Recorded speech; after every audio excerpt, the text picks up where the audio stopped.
whether the weather was sunny or soggy. It's clear all these people were committed to being in one place. It's our community.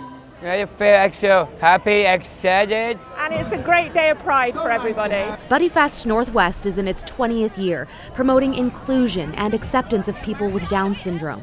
But this year marks something big.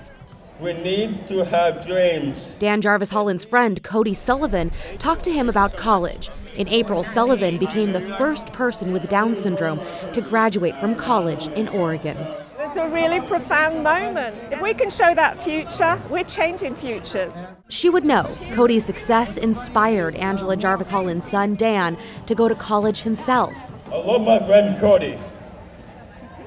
He is a good man. He's at Portland State University, going to school with his sister, and proud of it. Watch out, world. We have big dreams. Sullivan took the stage too as the keynote speaker with his best friends from Concordia University. Talking about going to college. Everyone deserves to go to college. Then it was time to hit the road. All these people walking to make sure those with Down syndrome can achieve their dreams. I want to be a model. That was news to me, but I do know a young man with Down syndrome that's a burlesque dancer. So I'm hoping that he can just pursue his dreams.